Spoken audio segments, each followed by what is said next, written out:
The inescapable code of positive thinking, or the law of attraction, has changed how we think. It has made certain thoughts off limits. The positive thinking crowd, who have flooded every corner of the internet, most of all social media, would have us believe that our minds instinctively drive us towards that which we focus on. Hence, it makes sense to focus on the good, according to them. There is some logic behind it. For example, attentional bias and its many cousins are our way of noticing the things we prefer to notice even more. So, if we try to notice good things, we are likely to notice a disproportionate amount of good things.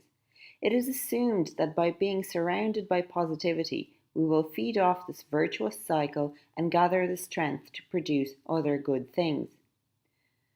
Another argument in defense of positive thinking is that our brains tend to follow certain patterns, habits of sorts.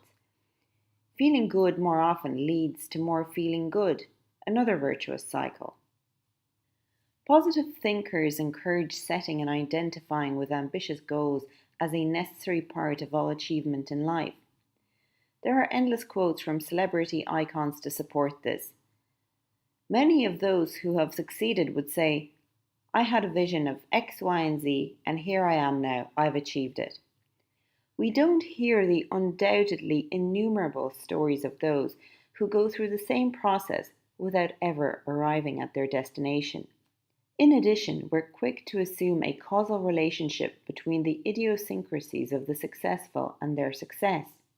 These are just two of the many biases that are inherent in the positive thinking logic. So, of what value is this obsession with studying the habits of the ultra successful? As role models, fair enough. However, the studies that support positive thinking are more often than not obviously in violation of basic parts of the scientific method. But it takes a while to prove anything, so we will bear with them for now. By that same positive thinking logic, thinking about negative things will somehow lead to these bad things. Good point. We will agree with their assumptions for now. There is one problem with it, though. Let me explain. Forcing ourselves to focus on the good things creates a kind of dissonance. One part of our brain is saying, we should feel positive in all circumstances. Another part of our brain is pointing out all the things that we're used to feeling bad about. Now, it is possible that the way we are interpreting the world is unhelpful, but this requires a lot of work to unmask and change. Therefore, until the hard work of rethinking our beliefs, for example, through the much more scientifically backed talk therapy, such as cognitive behavioral therapy, is at least attempted, it is virtually impossible to cure the feeling that something is off kilter in our heads as a consequence of positive thinking.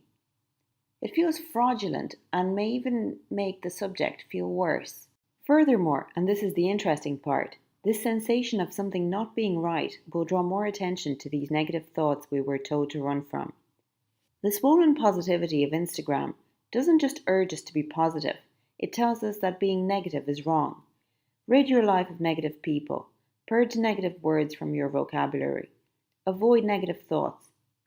Forcing positivity accentuates negativity. Whenever we feel down, we will flag it as red, pumped by inspirational quotes. So positive thinking urges us to focus on the negative. Isn't this negative focus going to lead to negative events by their own logic? In addition, this red flagging often results in further guilt and helplessness to go with our already negative thoughts. There is another problem with telling people not to think stuff. It was first voiced by Fyodor Dostoevsky. He said that the things that we try not to think about are the very things we end up thinking about. Could you do me a favor and please not think of a blue scarf? Exactly.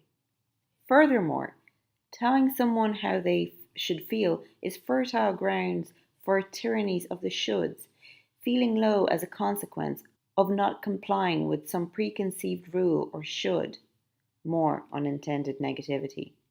So this emphasis on avoiding negativity draws us no less to negative events than the focus on positivity draws us to positive events. In addition, the dissonance and a new rule to follow about something only partially under our control in and of themselves feel rotten, meaning more negative thoughts.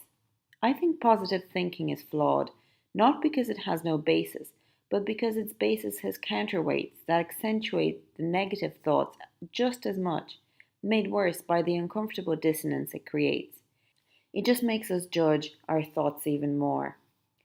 Don't get me wrong, I don't think that allowing ourselves to ruminate on sad things we cannot change, having no faith in ourselves, or any other unhelpful behavior should be encouraged despite the positive thinkers of the self help industry.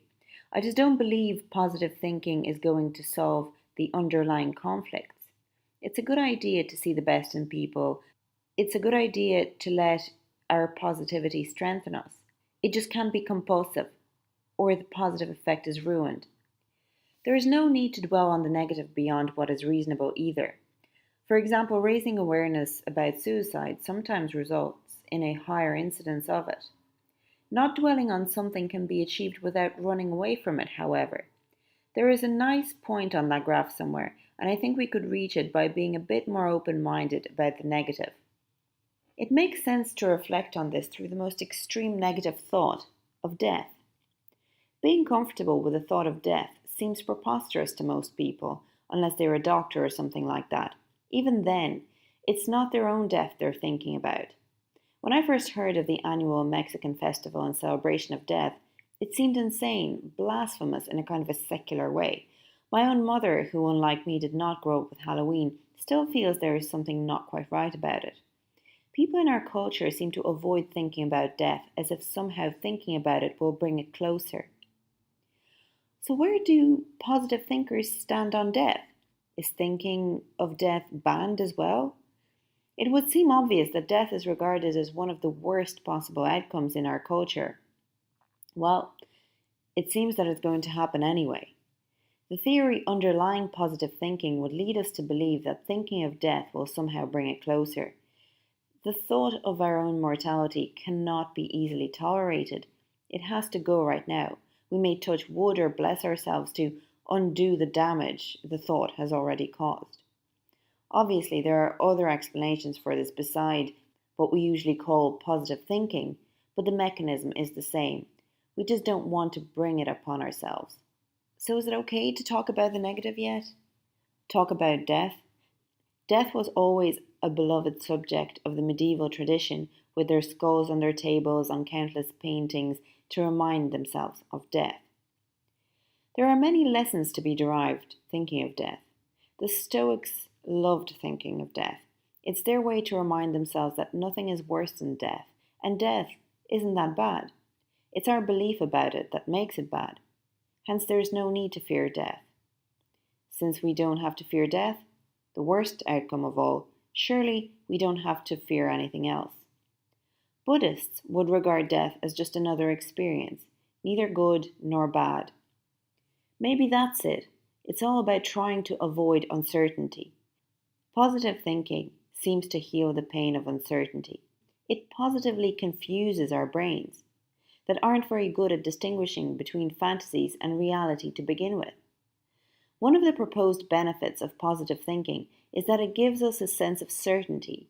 It is argued that once we believe that something is indeed possible, we will find a way to achieve it. That's why it's so popular. It eases the fear of uncertainty. Besides being told to think positively, could there be other reasons why we dislike thinking of death so much? Given that, well, it's as good as certain. The facts may be the facts, but we think about death in a way that is full of uncertainty. In the extreme, there is a part of us that isn't quite certain that we will die. It will be an older me, a more prepared me, not me. Maybe, but seeing as how at 27 I don't feel radically different to how I felt when I was half that age, I imagine it will be me. However, just like the minus infinity to my date of birth, the infinity that I will miss out on after I'm gone is just a part of what I got into when I was born. We also have no idea of what will happen when we die, if anything, adding to that dreaded uncertainty. As evidenced by the scanty insights brought up here, though, there is much to learn by thinking about the seemingly negative. It would be mean to get to this point and not offer some kind of alternative to the wretched positive thinking. My answer, as much as it is possible to answer, is giving up on the hatred of uncertainty. There will always be uncertainty. No amount of meaningful relationships or possessions will ever shield us from uncertainty. We probably should set goals, but not cling to them unaware of the changing world around us.